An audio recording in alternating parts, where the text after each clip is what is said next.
People were parking on top of people. Baruch Hashem. Baruch Hashem. It'd always be. Amen. Amen. Amen. Okay, let's do the chitas of today. Today we're holding on Tuesday, which is the third reading of the portion of Kisisa. We're holding on chapter. Did you launch Facebook? Yeah, we're holding on chapter 33, verse number 12. And God said to Moshe, you tell me, bring others people. So Moshe Rabbeinu says, you didn't tell me who's going to be with who is, you didn't send me with, you're not telling me you're sending with me. And you said, I have known your name, you know my name. I find favor in your eyes. So Rashi said, direct your eyes and your heart on your words, meaning think about what you are saying. You say to me, lead, but you are not informing me who will come with us. You said to me, behold, I'm sending an angel. Yet this is not considered informing because I did not want it. It occurred in this way. So you're not telling me what I want to hear. And I don't want to hear an angel. Which means that God is saying, I have recognized you from other people with a name of importance. But God said to me, to Moshe, behold, I'm coming to you in the thickness of a cloud, and they will also be believers in you forever. So you told me certain things, which I believe I deserve more. And if I find favor in your eyes, pray, let me know your ways. And I will know you. So I may find favor in your eyes. And consider that this nation is your people. Now she says, if it is true that I have found favor in your eyes, pray, let me know your ways. What is the reward you give for those who find favor in your eyes? And with this, I will know the standard of the way you recompense. Meaning, what constitutes find favor? Since I have found favor in your eyes, nation is so that I may find favor. It means in order that I may recognize how great the reward of finding favor with you is. Now she says, consider that this nation is your people, that you should not say, I'll make you into a great nation, and then forsake these people. See, remember that they are your people from long ago. And if you reject them, I would not rely on only those descendants who come from me, my loins, to survive.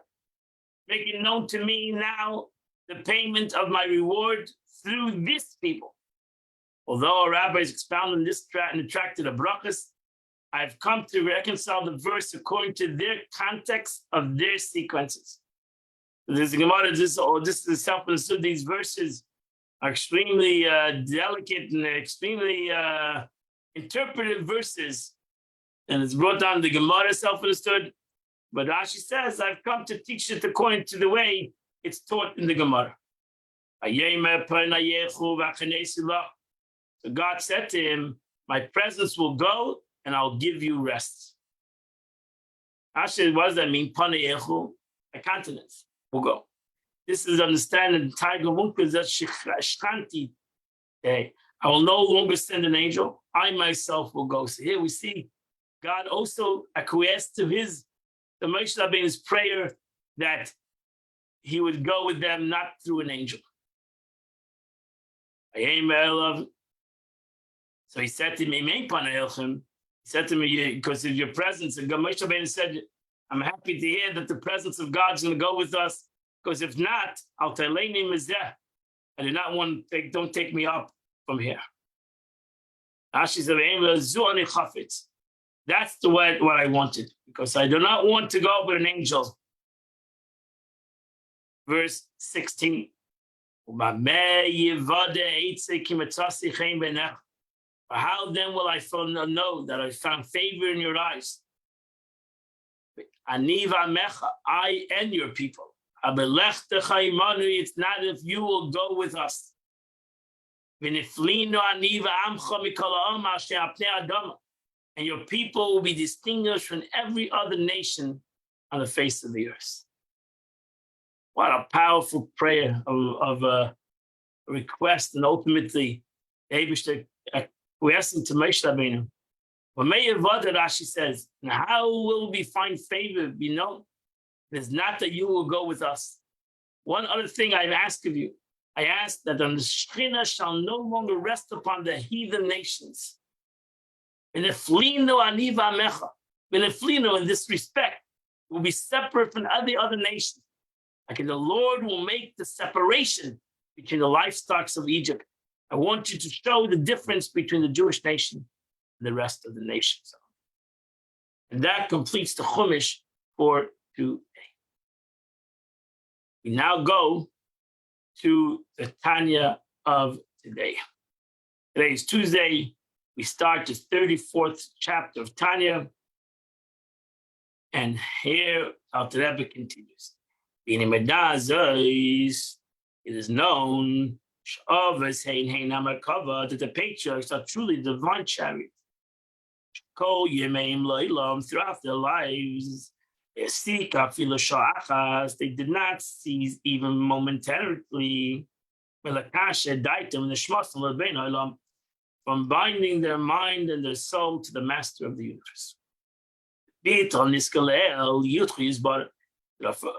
Baba mentioned absolute surrender to the unity of God. The patriarchs did it 24/7, meaning their constant awareness of God's unity led them to be continuously in a state of self-nullification before God. And as explained more fully in chapter 23, this self-nullification is what is meant by the terms of the chariot, a vehicle submissive to the will of the pilot. And after them came all the prophets, who were similarly nullified themselves before God's unity in varying degrees, each according to the levels of their soul, and the level of his understanding. And now we come to the Moshe Rabbeinu. We read the Parsha. Moshe our teacher, all of our blessed men. He was the greatest soul. Sha'amala loved that Moshe Rabbeinu is said, that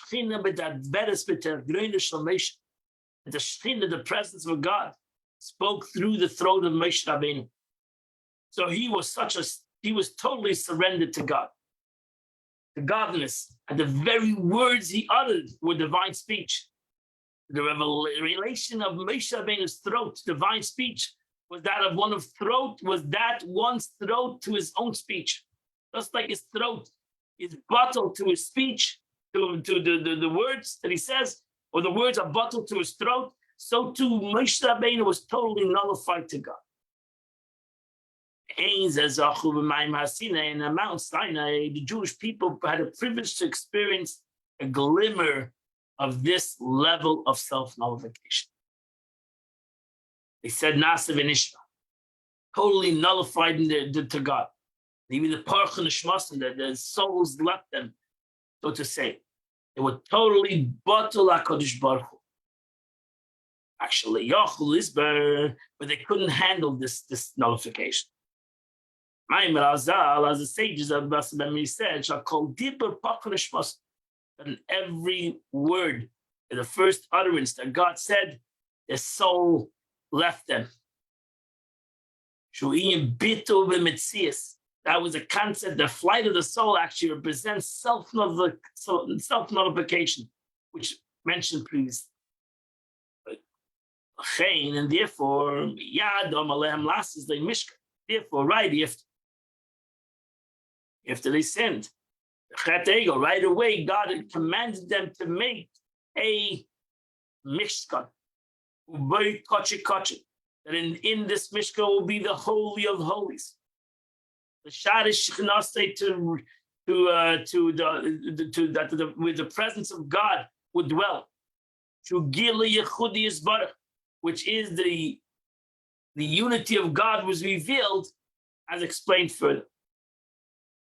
Alter Rebbe points out below, one specific place singled out as the abode for God's presence, despite the fact the glory of fills the entire earth. The uniqueness of this site lies it's in the revelation of godness which occurs. God is throughout the entire world, but there is revelation. Contrary to the rest of the world, where God's unity as sole existing standard stands concealed, in the abode of God's presence, it's clearly apparent that there is naught beside him. We thus see that the revelation of God's unity in the Jewish people, which the Jewish people experienced at Mount Sinai, but which they could not endure, was continued by the means of the sanctuary. What happens now when the sanctuary is destroyed? The Beis Hamikdash, when the sanctuary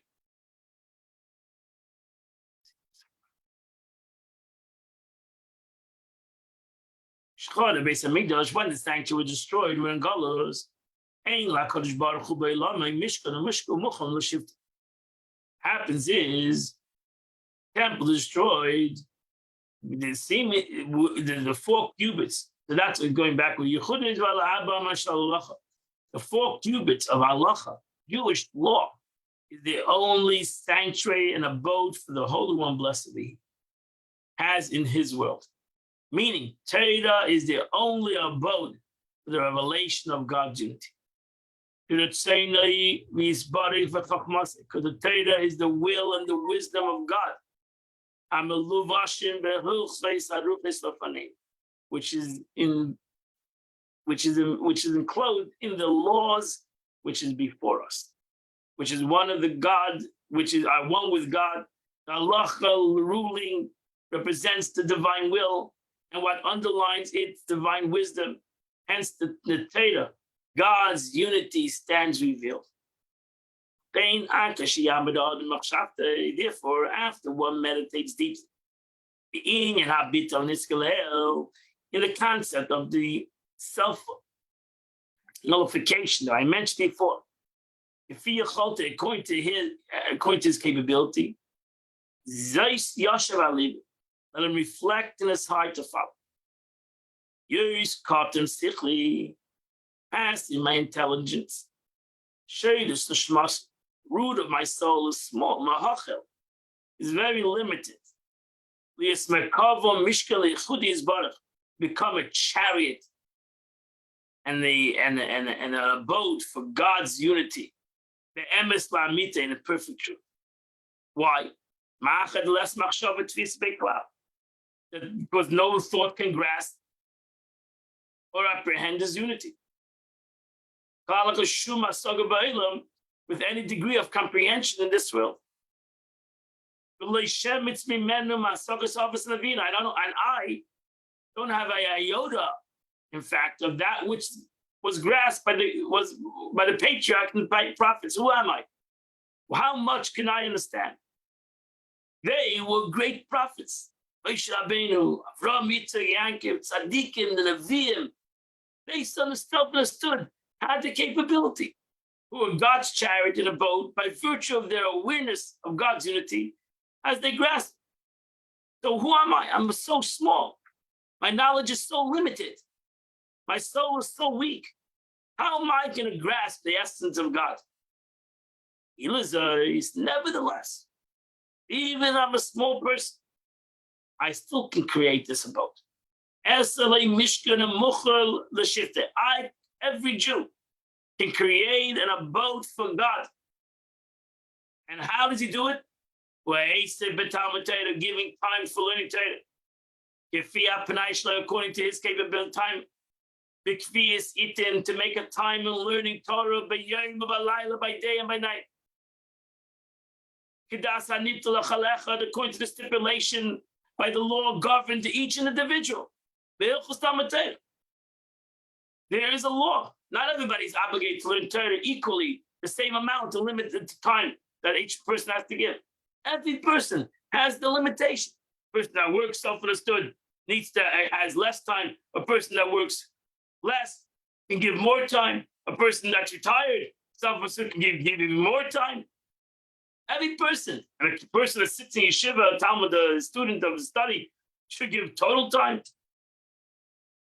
My Rav says, as you know the state of our sages, if one can only give even one chapter in the morning and one chapter at night, if that's what he can give, that suffices. That he does the mitzvah. If that's all he can do, then that's what he can do. For one who can manage no more, for him it's regard engaged Torah study day and night. For him, that's considered learning Torah day and night because he did his Perek Echad 10 minutes in the morning and 10 minutes at night. Therefore, by fulfilling this minimal quota, I too will become a both for God, and that's it. By learning Torah, which is the wisdom of God, and doing it, if my capacity is only to do it 10 minutes in the morning, 10 minutes at night, that is my capacity. And that's my mitzvah. You shouldn't say, but I didn't learn the whole day. No, you should be happy. You should be rejoiced that Baruch Hashem, you can give 10 minutes in the morning, an hour in the morning, an hour at night, whatever you can give. You should be happy. And you should give acknowledgement and thanks to God. On the part that God gave him to learn Torah, X amount of time in the morning and X amount of time in the night. You should do with joy and thanks and great fortune. In the merit to be a host for the Almighty. Because when he learns Torah, he becomes a host. He becomes a house. He becomes a shtina. He becomes the Beis Hamikdash. He becomes the Beis Hamikdash. When I sit and learn Torah right now, we become the Beis Hamikdash for God's presence. But if you do it twice a day, unbelievable. According to the extent of his availability of time, according to his capacity, what God has granted it. And if God has granted him to do it twice a day, for 10 minutes a day, half an hour a day, an hour a day, whatever God suffices him, that's what he should be happy with. That's what he should be glad with. And he should be very satisfied with what he accomplishes in that 10 minutes, half hour that he puts away every single day. That completes the time of the day. Today is the 14th of the day, the month. Purim. Don't forget, say Tehillim, chapter 72 to chapter 76. I want to wish you all a happy Purim, a wonderful Purim, a Freilichem Purim, everybody. God bless you all. Hope you're all celebrating and have a wonderful Purim. Let's hope that the Eibishter will bring about by Yehudim, Ha'isa'ida, V'simcha, V'sasri, in every Jewish home and Jews throughout the world. There will be life and happiness and joy and gladness for every single one of us. Happy Purim. See you all tomorrow morning at 8 o'clock. We'll continue the Shitas.